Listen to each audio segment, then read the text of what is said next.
আজ আমি বুঝাচ্ছি দশম শ্রেণীর ভৌত বিজ্ঞান কোশ্চেন পেপার।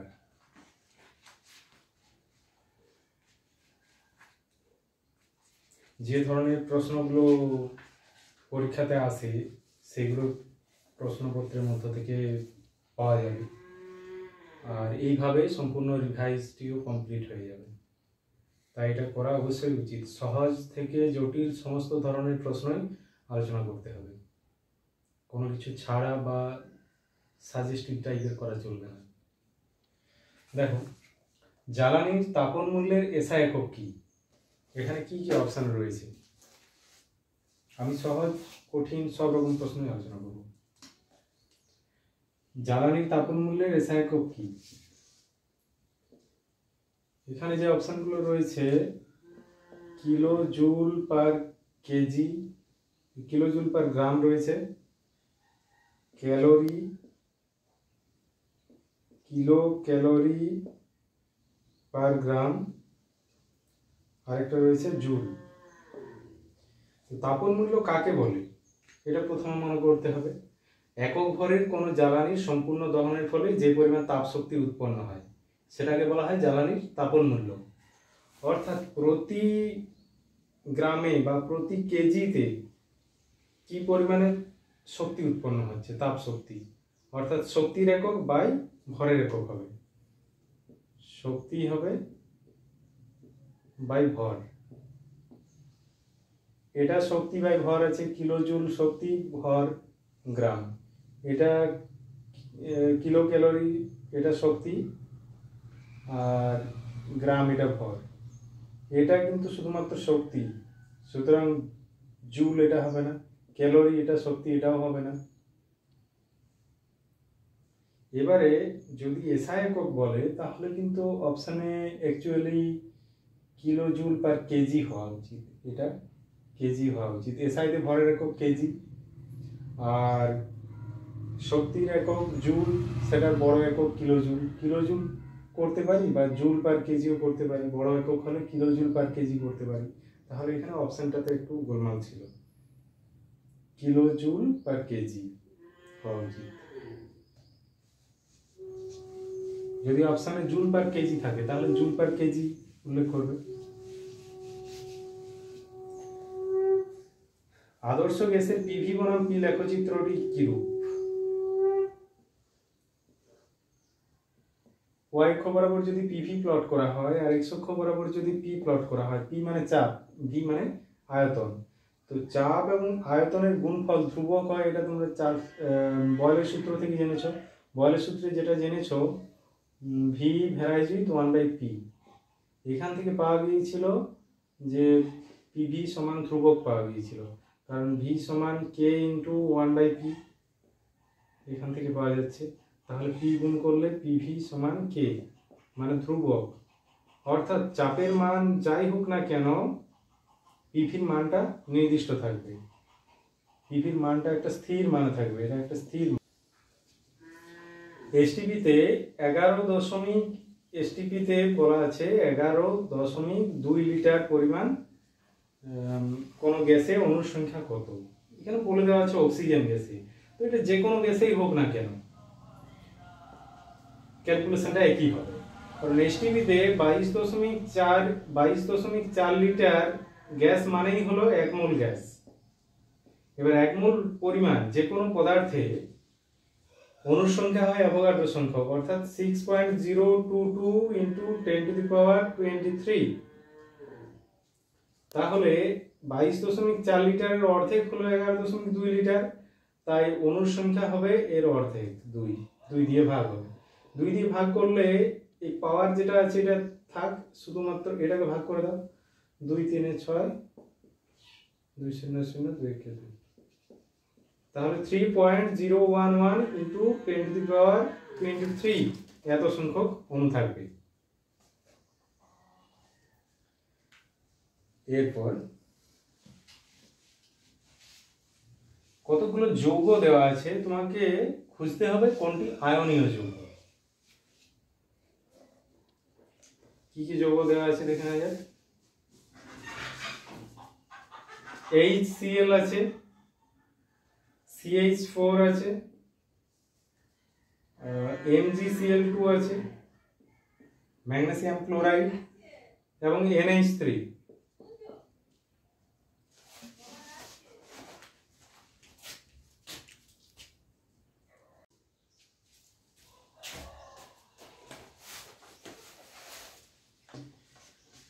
এখানে যে সংকেতগুলো দেওয়া আছে HCl, CH4, MgCl2, NH3, এগুলোর মধ্যে কোনটি আয়নীয় যৌগ?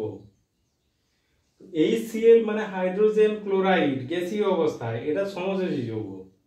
গ্যাসীয় অবস্থায় এদের মধ্যে সমযোজী বন্ধন থাকে, H single bond Cl। CH4 এটাও সমযোজী যৌগ।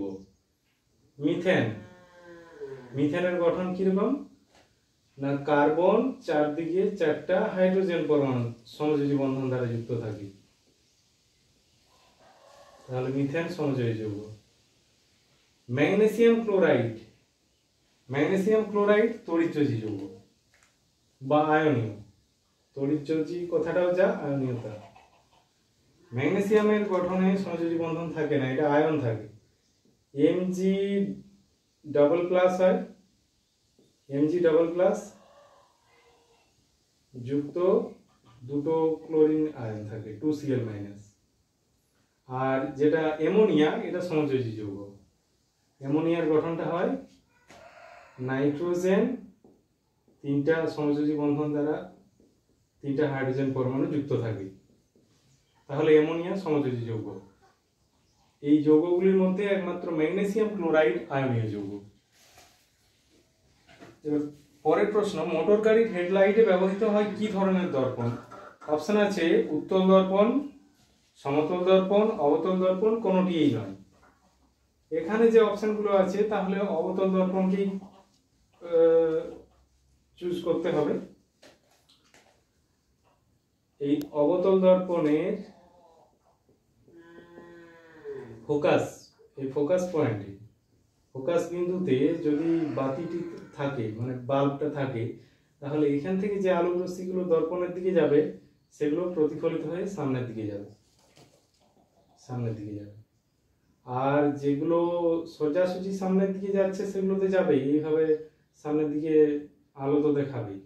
হেডলাইট তো সামনের দিকে আলো দেখানোর দরকার, তাহলে পিছনের দিকে যে আলোক রশ্মিগুলো যাচ্ছিল সেগুলোও সামনের দিকে যাবে, ফলে সামনের দিকে আলো তীব্রতাটা বাড়বে এবং কিছু আলোক রশ্মি সমান্তরাল হয়ে যাবে। কিন্তু অ্যাকচুয়ালি এই রিফ্লেক্টরটা, যেটা প্রতিফলকটা যথেষ্ট বড় হলে ফোকাস বিন্দুতে বাতি থাকলে প্রায় সমান্তরাল যায় না। বিশেষ করে সার্চ লাইট, যেগুলো সার্চ লাইট বা এখন আধুনিক গাড়িতে আলো অনেক দূর পর্যন্ত দেখায়, সেক্ষেত্রে রিফ্লেক্টরগুলো পুরোপুরি অবতল হয় না। কি ধরনের হয়? অধিবৃত্তীয় হয়।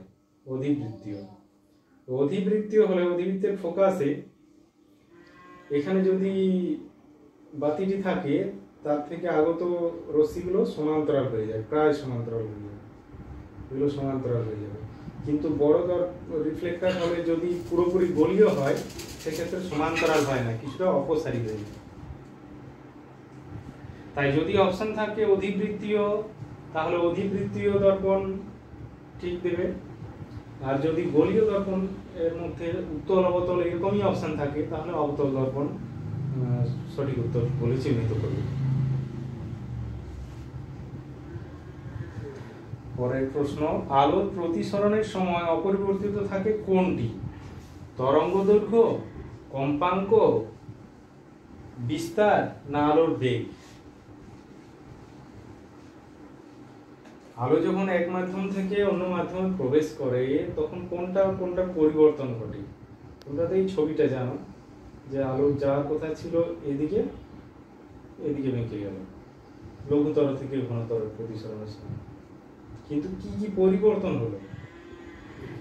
এটা যদি নীল বর্ণের আলো থাকে, ধরো এটা নীল বর্ণের আলো, তাহলে কি রংটা পাল্টে যাবে? নীল বর্ণের আলো নীলেই থাকবে। যদি লাল বর্ণের আলো হয় সেটা লালেই থাকবে। এই যে বর্ণটা একই থাকছে, অর্থাৎ কম্পাঙ্ক একই থাকছে, কম্পাঙ্কটাই বর্ণ নির্ধারণ করে। তাহলে এখানে কম্পাঙ্ক একই থাকে,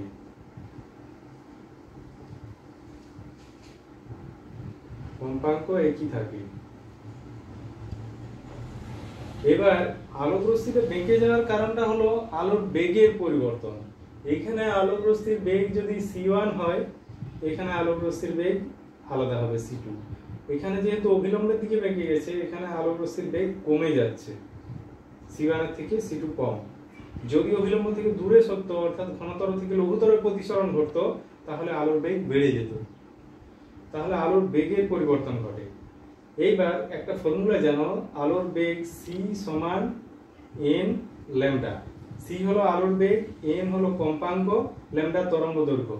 মানে বেগ সমান কম্পাঙ্ক গুণিত তরঙ্গ দৈর্ঘ্য।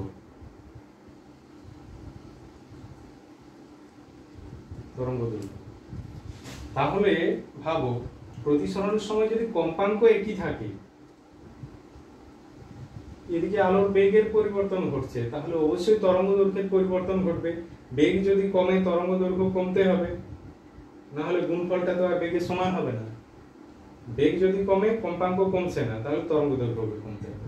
বেগ যদি বাড়ে, কম্পাঙ্ক একই থাকছে, তরঙ্গ দৈর্ঘ্যকে বাড়তে হবে। অর্থাৎ এখানে যে অপশনগুলো আছে, তরঙ্গ দৈর্ঘ্য, বিস্তার, কম্পাঙ্ক, বেগ, কোনটি অপরিবর্তিত থাকে? অপরিবর্তিত থাকে কম্পাঙ্ক।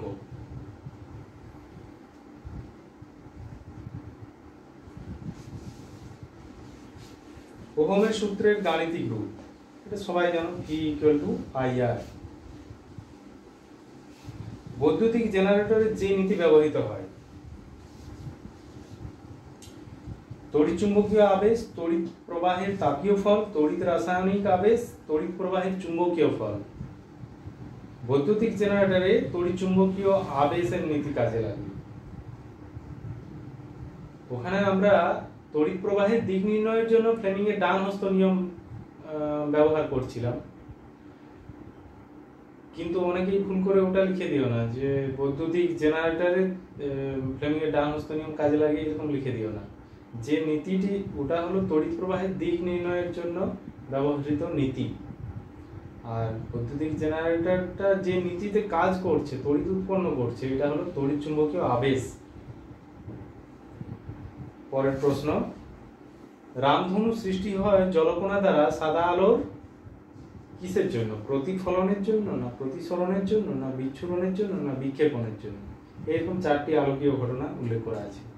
না প্রিজমে আলোর কি ঘটে সেটা তোমরা জানো।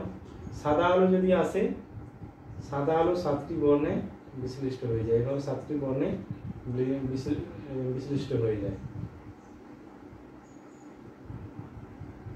এই ঘটনাটাকে কি বলে? বিচ্ছুরণ। বিচ্ছুরণ হয়। তো একটা জলের ফোঁটার মধ্যেও যে আকাশে জলকণা যখন ভাসে, মেঘ ছাড়ানোর পর রৌদ্র উঠলে, তো এই জলকণার মধ্যেও আলোক রশ্মি গিয়ে এইভাবে 7টি বর্ণে ভেঙে যায়। আরো অন্যান্যগুলো আছে।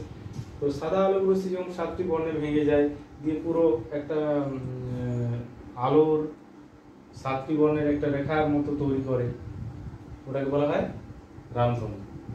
সুতরাং যে ঘটনাটা ঘটে সেটা হলো আলোর বিচ্ছুরণ।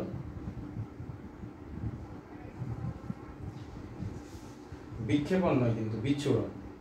নিচের কোন মৌলের আয়নন বিভব সর্বাধিক? আয়নন বিভব, এখানে মৌলগুলোকে দেখাচ্ছি যেগুলো দেওয়া আছে। আয়নন বিভব কাকে বলে? কোন মৌলের সর্ববহিস্থ কক্ষপথ থেকে একটি মাত্র ইলেকট্রনকে বিচ্যুত করে একক ধনাত্মক আধান বিশিষ্ট ক্যাটায়নে পরিণত করতে হলে ন্যূনতম যে শক্তি প্রয়োজন হয়, মানে যে শক্তিটা দিতে হয়, সেটাই হলো আয়নন বিভব। তাহলে যেটা সহজে ক্যাটায়ন হতে চাইবে না, বা তড়িৎ ঋণাত্মকতা বেশি, বা কোনো আয়নেই হতে চাইবে না, তারই আয়নন বিভব সর্বাপেক্ষা বেশি হবে। এখানে কি কি আছে দেখো। লিথিয়াম, লিথিয়াম তো সহজেই লিথিয়াম আয়ন হয়ে যায়, Li+। আয়োডিন, এটা তড়িৎ ঋণাত্মক, এটা নেগেটিভ আয়ন হয় বেশিরভাগ, I- হয়। ফসফরাসটার ইলেকট্রোনেগেটিভিটি তুলনায় কম। আর রুবিডিয়াম, এটাও তড়িৎ ধনাত্মক, এটা পজিটিভ। তাহলে এই যে পজিটিভ আয়ন, এগুলো সহজে ইলেকট্রন ত্যাগ করতে চায় এই মৌলগুলো, লিথিয়াম, রুবিডিয়াম। সুতরাং এদের আয়নন বিভব কম। রইল ফসফরাস আয়োডিন। ফসফরাসের থেকে আয়োডিনের তড়িৎ ঋণাত্মকতা বেশি, অর্থাৎ ইলেকট্রন ছাড়তেই চায় না, বরং ইলেকট্রন নিতে চায়। ইলেকট্রন গ্রহণ করে ও নেগেটিভ আয়ন হয়েছে, তাই আয়রন বিভব এদের মধ্যে সব থেকে বেশি হবে আয়োডিন। এইগুলোর মধ্যে আয়োডিন। বিভিন্ন রকম কোশ্চেনের ক্ষেত্রে অপশনে বিভিন্ন রকম মৌল থাকতে পারে, সেগুলোর মধ্যে বিচার করতে হবে। একটি সমযোজী দ্বিবন্ধনযুক্ত যৌগ কি কি অপশন আছে, ওদের গঠনগুলো দেখিয়ে দিই। যে অপশনগুলো আছে, জল আছে। জলের গঠন কেমন? অক্সিজেন পরমাণু, এদিকে থাকে হাইড্রোজেন, এদিকে হাইড্রোজেন। এটা হলো জলের গঠন, H2। এটাই নিশ্চয়ই সমযোজী দ্বিবন্ধন নেই। এরপর রয়েছে কার্বন ডাইঅক্সাইড। কার্বন ডাইঅক্সাইডের গঠন সি, এদিকে ডবল বন্ড ও, এদিকেও ডবল বন্ড ও। এটাতে দেখো সমযোজী দ্বিবন্ধন আছে। কার্বনের মোট চারটা বন্ধন হয়, 1 2 3 4। তাহলে এদিকে সমযোজী দ্বিবন্ধন রয়েছে, এদিকেও দ্বিবন্ধন রয়েছে। কার্বন ডাইঅক্সাইডে সমযোজী দ্বিবন্ধন আছে। এবার ইথিলিন। ইথিলিনটা দেখিয়ে দিই। এটা উত্তর হবে কার্বন ডাইঅক্সাইড, কারণ পেয়ে গেছি। এইভাবে উত্তরটা পেয়ে গেলে বাকি আর দেখার দরকার নেই। এখানে আমি দেখাচ্ছি C2H4 এর স্ট্রাকচারটা কেমন? C double bond C H4, মানে চারটা হাইড্রোজেন থাকবে। এটা হলো ইথিলিন।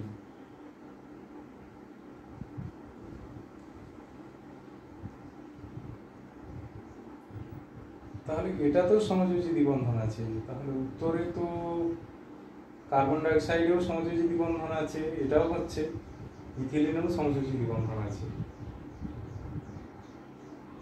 না, কোশ্চেনটা বলেছে একটি সমযোজী দ্বিবন্ধন যুক্ত যৌগ। কার্বন ডাইঅক্সাইডে তো দুটো সমযোজী দ্বিবন্ধন আছে। ভালো করে প্রশ্নটা পড়তে হবে। কার্বন ডাইঅক্সাইডে সমযোজী দ্বিবন্ধন আছে, কিন্তু দুটি আছে। কোশ্চেনে চেয়েছে একটি সমযোজী দ্বিবন্ধন যুক্ত যৌগ। তাহলে উত্তর হবে এটা, ইথিলিন, C2H4। আর একটা আছে C2H2 এসিটিলিন। এসিটিলিনে সমযোজী ত্রিবন্ধন থাকে। এটা উত্তরে হবে না। সিলভার প্লেটিং করতে হলে তড়িৎ বিশ্লেষ্য রূপে কি ব্যবহার করা হয়? তড়িৎ বিশ্লেষ্য রূপে সিলভার ঘটিত লবণ ব্যবহার করা হবে। সিলভার ঘটিত যে লবণটা ব্যবহার হয় সেটা হলো পটাশিয়াম আর্জেন্টো সায়ানাইড। আর যদি সোনা দিয়ে আস্তরণ দিতে হয় তড়িৎ লবণের সাহায্যে, তাহলে পটাশিয়াম পরোসায়ানাইড ব্যবহার করা হয়। ওই লবণটার ক্ষারীয় দ্রবণ ব্যবহার। তাহলে সিলভার প্লেটিং করতে হলে তড়িৎ বিশ্লেষ্য রূপে পটাশিয়াম আর্জেন্টো সায়ানাইড ব্যবহার করতে হয়। এর সংকেতটা একবার মনে করিয়ে দিই, কে এ ইউ, না এটা তো ওরিয়াম হয়ে যাচ্ছে, আর্জেন্টাম এজি, কে এজি সিএন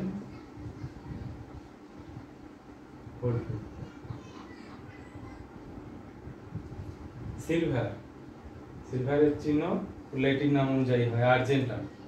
তাহলে কে এজি সিএন হোল। এটা হলো পটাশিয়াম আর্জেন্টো সায়ানাইড। এর ক্ষারীয় দ্রবণ নেওয়া হয়। তাহলে পটাশিয়াম ঘটিত লবণ, এর সঙ্গে ক্ষার হিসাবে পটাশিয়াম হাইড্রোক্সাইড নিয়ে নেওয়া যেতে পারে। পটাশিয়াম হাইড্রোক্সাইড দ্রবণে কিছুটা পটাশিয়াম আর্জেন্টো সায়ানাইড মিশিয়ে দেওয়া হলো। এটা এবার তড়িৎ বিশ্লেষণ ঘটালে ক্যাথোডের উপরে এই সিলভারের আস্তরণ পড়তে থাকে। ফিউজ তার কোন কোন ধাতুর সংকর? না, ফিউজ তার হলো সীসা ও টিন ধাতুর সংকর।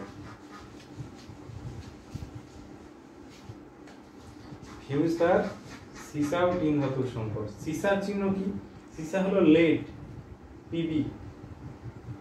বাংলায় সীসা, ইংরেজিতে লেড বলা হবে, পিবি। এবং টিন ল্যাটিন নাম অনুযায়ী স্ট্যানাম, এসএন। এই দুটো ধাতু দিয়ে ফিউজ তার তৈরি করা। ফিউজ তার উচ্চ রোধাঙ্ক বিশিষ্ট হয়। এর ফলে তড়িৎ প্রবাহ মাত্রা বেড়ে গেলে বেশি তাপ উৎপন্ন হয়। আর নিম্ন গলনাঙ্ক বিশিষ্ট হয়। তার ফলে একটু বেশি উত্তপ্ত হলে তারটা গলে যায়, কেটে যায়। ফলে তড়িৎ প্রবাহ বিচ্ছিন্ন হয়ে বাড়ির যন্ত্রপাতি সুরক্ষিত থাকে।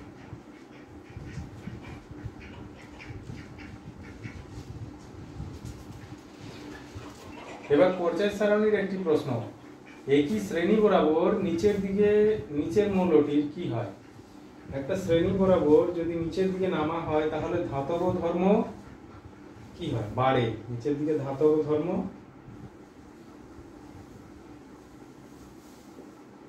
বাড়ে। যদি এটা কোশ্চেন থাকতো যে অধাতব ধর্ম, তাহলে অধাতব ধর্ম কমে। ধাতব ধর্ম বাড়ে মানে অধাতব ধর্ম কমে একটা শ্রেণী বরাবর, উপর থেকে নিচ দিকে। যেমন ধরো ক্ষার ধাতু শ্রেণী বরাবর আমি উপর থেকে নিচ দিকে নামছি, হাইড্রোজেন থেকে নিচের দিকে আমি নামছি। Hydrogen, lithium, sodium, potassium, rubidium, caesium, francium যত নিচের দিকে নামবো ধাতব ধর্ম বাড়বে।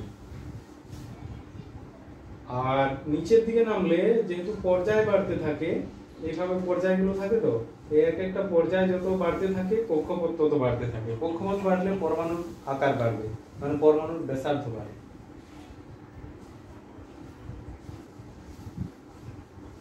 আর পর্যায় বরাবর ডান দিকে গেলে কিন্তু পরমাণুর ব্যাসার্ধ কমে, কারণ পর্যায় বরাবর ডান দিকে গেলে কক্ষপথ একটাই থাকছে, কিন্তু বাইরের কক্ষপথে, সর্ববহিস্থ কক্ষপথে ইলেকট্রন বাড়ছে আর ভিতরে প্রোটন বাড়ছে। ফলে বাইরের কক্ষপথে ইলেকট্রনগুলোর উপর নিউক্লিয়াসের টানটা বেড়ে যায়। টান বেড়ে গেলে কক্ষপথটাকে সংকুচিত করে।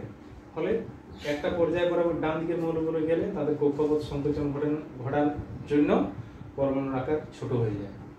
আর পর্যায় বরাবর ডান দিকে গেলে তড়িৎ ঋণাত্মকতা বাড়ে, অর্থাৎ অধাতব ধর্ম বাড়ে। ধাতব ধর্ম বাড়া মানে তড়িৎ ধনাত্মকতা বাড়া, আর অধাতব ধর্ম বাড়া মানে তড়িৎ ঋণাত্মকতা বাড়া। তড়িৎ বিশ্লেষণ প্রক্রিয়ায় ক্যাথোডে কি ঘটে? জারণ না বিজারণ? একটা एग्जांपल দিয়ে দিলে বোঝা যাবে। ধরো গলিত NaCl এর মধ্যে তড়িৎ বিশ্লেষণ ঘটাচ্ছি।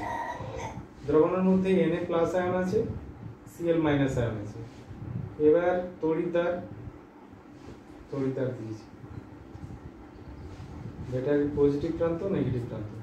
ব্যাটারির পজিটিভ প্রান্তের সঙ্গে যে তড়িৎদ্বারটা যুক্ত থাকে সেটাকে বলা হয় অ্যানোড, আর ব্যাটারির নেগেটিভ প্রান্তের সঙ্গে যে তড়িৎদ্বার যুক্ত থাকে সেটাকে বলে ক্যাথোড। এবার ক্যাটায়নগুলো এই নেগেটিভ তড়িৎদ্বার দিকে যাবে, এটা তো নেগেটিভ আর এটা positive. Cation positive ion negative তড়িৎদ্বারের দিকে আকৃষ্ট হবে, আর নেগেটিভ আয়ন পজিটিভ তড়িৎদ্বারের দিকে আকৃষ্ট হবে। তাহলে ক্যাটায়নগুলো নেগেটিভ তড়িৎদ্বারে কি করবে? Na+ গিয়ে ইলেকট্রন গ্রহণ করে Na পরমাণুতে পরিণত হবে। আর Cl- আয়ন, এটা অ্যানায়ন, নেগেটিভ আয়ন, এটা পজিটিভ তড়িৎদ্বারের দিকে আকৃষ্ট হবে, গিয়ে ওখানে ইলেকট্রন বর্জন করবে, দিয়ে Cl পরমাণুতে পরিণত হবে, ইলেকট্রনটা বর্জন করলো। তো ইলেকট্রন গ্রহণ করা মানে বিজারণ, তার মানে এখানে বিজারণ ঘটেছে, অর্থাৎ ক্যাথোডে বিজারণ ঘটে। আর অ্যানোডে ইলেকট্রন ত্যাগ করেছে, ইলেকট্রন ত্যাগ করা মানে জারণ, অর্থাৎ অ্যানোডে জারণ ঘটে। এটা একটু মনে রাখতে হবে। এরপরে প্রশ্ন আছে, ড্যাশ হলো বায়োগ্যাসের মূল উপাদান। বায়োগ্যাসের মূল উপাদান হলো মিথেন, CH4। বায়ুমণ্ডলে কোন স্তরে বেতার তরঙ্গ প্রতিফলিত হয়? আয়োনোস্ফিয়ার বলতে পারো বা থার্মোস্ফিয়ার বলতে পারো। আয়োনোস্ফিয়ার বা থার্মোস্ফিয়ার যে কোনো নাম বললেই হবে। এখানে বেতার তরঙ্গ প্রতিফলিত হয়। দুটি অপ্রচলিত শক্তি উৎসের নাম। অপ্রচলিত মানে যেগুলোর ব্যবহার খুব একটা ব্যাপক আকারে হয়নি, সেগুলো অপ্রচলিত শক্তি। জোয়ার ভাটার শক্তি, বায়ু শক্তি, সৌরশক্তিটা বর্তমানে ব্যবহার বাড়ছে। সৌরশক্তিটাকেও অপ্রচলিত শক্তি বলা হতো, কিন্তু ওর ব্যবহার বর্তমানে দিনকে দিন বাড়ছে। তাহলে আমি বলবো ওটা অ্যাভয়েড করেই বলো। জোয়ার ভাটার শক্তি, বায়ু শক্তি, ভূতাপ শক্তি, এগুলো হলো অপ্রচলিত শক্তি। এবার দুটো টেম্পারেচার দেওয়া আছে বিভিন্ন স্কেলে, 30 ডিগ্রি সেলসিয়াস আর 300 কেলভিন। এর মধ্যে কোনটি বেশি উষ্ণতা বেশি? এটা এই যে সেলসিয়াসে আছে, এটাকে কনভার্ট করে নিতে পারো কেলভিনে। সেলসিয়াস টেম্পারেচারের সাথে যদি 273 যোগ করা হয় তাহলে হয়ে যায় কেলভিন টেম্পারেচার। এটা হয়ে যাবে 303 কেলভিন। এবার দেখতে পাবে যে 303 কেলভিন বড় না 300 কেলভিন বড়। 303 কেলভিন বড়, এটা বড়। 303 কেলভিন মানেই 30 ডিগ্রি সেলসিয়াস, অর্থাৎ 30 degree Celsius greater than 300 Kelvin. কোন অবস্থায় বাস্তব গ্যাস আদর্শ গ্যাসের ন্যায় আচরণ করে? না, গ্যাসটা যাতে গ্যাসীয় অবস্থায় থাকে সেই অবস্থাটার কথা বলতে হবে। উচ্চ উষ্ণতাতে তো গ্যাস গ্যাসীয় অবস্থাতেই থাকবে, আবার নিম্ন চাপেও গ্যাস গ্যাসেই থাকবে। কিন্তু যদি বিপরীতটা করা হয়, নিম্ন উষ্ণতা উচ্চ চাপ করা হয়, তখন গ্যাস তরল হয়ে যেতে পারে। তাহলে সেক্ষেত্রে আদর্শ গ্যাসের ন্যায় আচরণ করবে না, কারণ আদর্শ গ্যাস যে কোনো উষ্ণতা চাপে সেই গ্যাসেই থাকবে। তাই বাস্তব গ্যাসগুলো বলতে হবে উচ্চ উষ্ণতায় ও নিম্ন চাপে আদর্শ গ্যাসের ন্যায় আচরণ করে। এবার একটা প্রশ্ন আছে, ওই স্নেলের সূত্রটা দিয়ে একটা প্রশ্ন আছে। স্নেলের সূত্রের যে গাণিতিক রূপটা সেটা এইরকম, mu equal to sine I by sine R. প্রতিসরণের দ্বিতীয় সূত্র, আই হলো আপতন কোণ, আর হলো প্রতিসরণ কোণ, আর মিউ হলো প্রথম মাধ্যমের সাপেক্ষে দ্বিতীয় মাধ্যমের প্রতিসরাঙ্ক। এই সূত্রটা কোশ্চেন বলেছে, এই সম্পর্কটা আপতন কোণের মান কত হলে এটা প্রযোজ্য নয়। না, তাহলে ছবিটা দেখতে হবে। এই যে আপতিত রশ্মি, ধরো লঘু থেকে ঘনতর মাধ্যমে যাচ্ছে, এগিয়ে যাচ্ছে, আপতিত রশ্মিটা যদি এই এই বিন্দুর সাপেক্ষে ঘোরাতে ঘোরাতে প্রায় অভিলম্ব বরাবর ফেলি, তখন প্রতিসৃত রশ্মিটা এইদিকে ঘুরতে ঘুরতে অভিলম্ব বরাবরই চলে যাবে। তার মানে অভিলম্ব বরাবর যদি আলোক রশ্মি ফেলি, অভিলম্ব বরাবর চলে যাবে। অভিলম্ব বরাবর পড়া মানে এই কোণের মানটা কত হয়ে যাবে? আই কোণের মানটা I0 হয়ে যাবে, আর তখন এই প্রতিসরণ কোণ আরটাও 0 হয়ে যাবে। তাহলে লম্বভাবে পড়লে আই এর মান 0 হয়ে যাচ্ছে, সাইন 0 ডিগ্রি, আর প্রতিসরণ কোণ 0 ডিগ্রি হয়ে যাচ্ছে, সাইন 0 ডিগ্রি। সাইন 0 ডিগ্রির মান 0, তাহলে নিচেও 0, 0/0 এটাকে কি বলা হয়? অসংজ্ঞাত।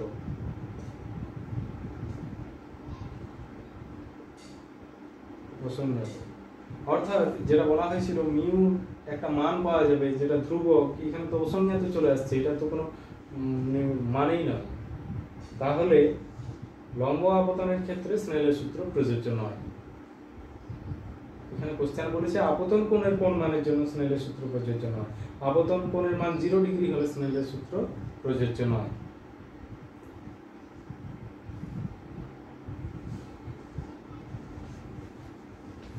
এইবার প্রিজমের একটা প্রশ্ন আছে।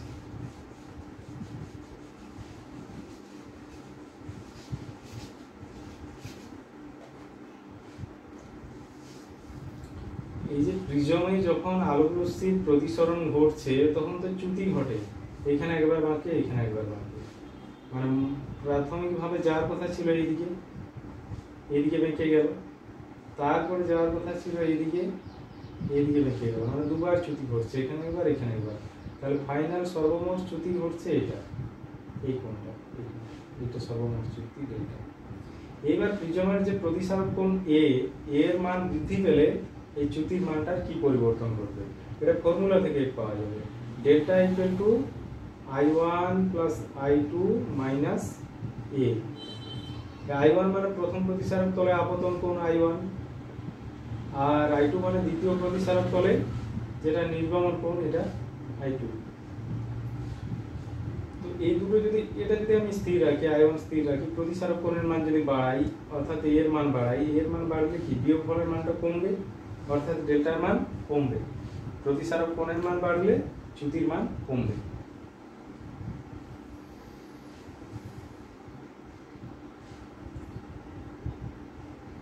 এবার বলেছে উত্তল লেন্সের সামনে কোন বস্তুকে F আর 2F এর মধ্যে রাখলে প্রতিবিম্বের প্রকৃতি কি রূপ হবে? রশ্মি চিত্রটা ভাবতে হবে, যদি সঙ্গে সঙ্গে মনে না পড়ে, ভেবে না পাও, তাহলে এঁকে নিতে হবে। উত্তল লেন্স, দুটো পয়েন্ট দিয়ে দিই, এদিকেও সমান দূরত্বের পয়েন্ট, এটা F, এটা 2F, এদিকে F dash 2F dash, focus দূরত্ব দ্বিগুণ ফোকাস দূরত্বই হবে। এখানে যদি বস্তুকে রাখা হয়, একটা আলোক রশ্মি প্রধান অক্ষের সমান্তরালে আসবে, এটা ফোকাস বিন্দু দিয়ে যাবে।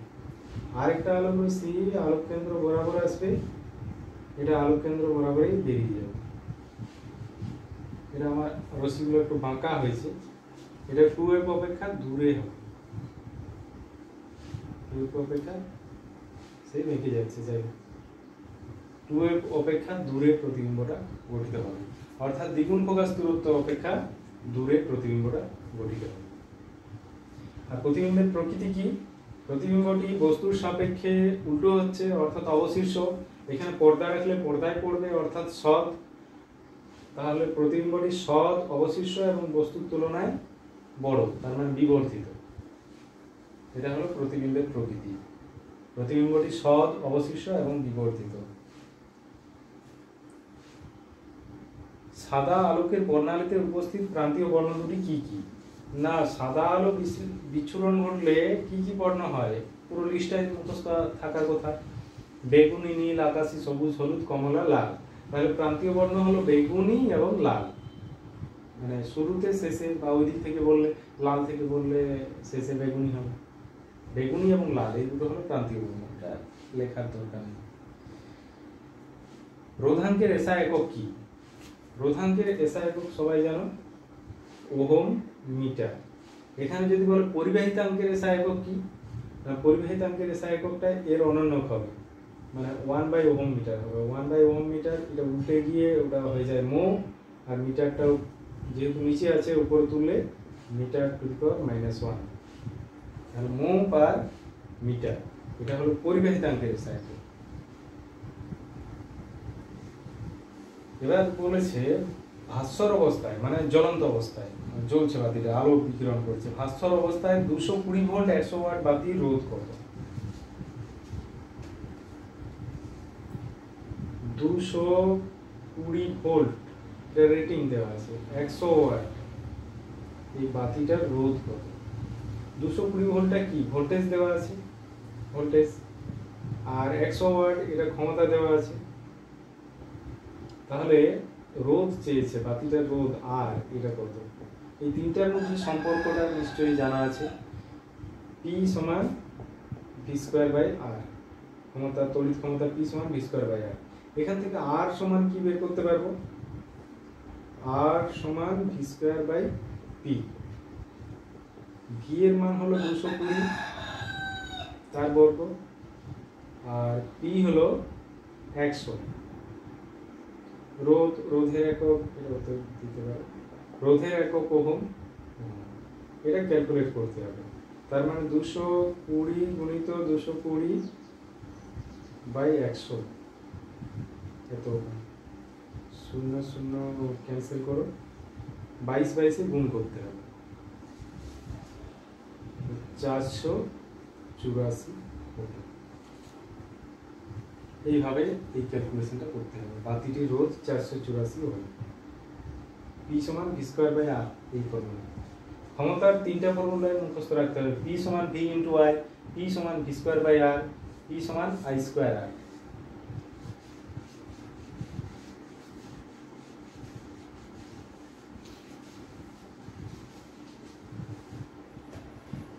এক ইলেকট্রন ভোল্ট সমান কত জুল? 1 eV সমান কত জুল, এটা চেয়েছি। তো এটাকে জুলে কনভার্ট করতে গেলে জানতে হবে ইলেকট্রন ভোল্ট কি। একটা ইলেকট্রনকে যদি 1 ভোল্ট বিভব প্রভেদের মধ্য দিয়ে নিয়ে যেতে হয়, তাহলে যে পরিমাণ কার্য করতে হয়, বা ওই তড়িৎ ক্ষেত্রে যে পরিমাণ কার্য করে, সেটা হলো 1 ইলেকট্রন ভোল্ট। এবার কার্য শক্তি সমতুল্য, তাই এটাকে শক্তির একক রূপেও ব্যবহার করা হয়। তাহলে আমরা কার্যের ফর্মুলা জানি, W সমান Q × V। এখানে ওইরকম করব, Q হলো আধান, একটা ইলেকট্রনের আধান কত? 1.6 × 10⁻⁻19 কুলম্ব। আর V হলো বিভব প্রভেদ, এখানে 1 ইলেকট্রন ভোল্ট, মানে একটা ইলেকট্রনকে 1 ভোল্ট বিভব প্রভেদের মধ্য দিয়ে নিয়ে যাওয়া হচ্ছে, তাই বিভব প্রভেদ 1 ভোল্ট। 1 দিয়ে গুণ করলে তো সংখ্যাটা ওটাই থাকবে, 1.6 × 10⁻⁻19। কুলম্ব এবং ভোল্ট গুণ করলে হবে জুল। তাহলে 1 ইলেকট্রন ভোল্ট হলো ওই ইলেকট্রনের আধানের মান যত অত জুল।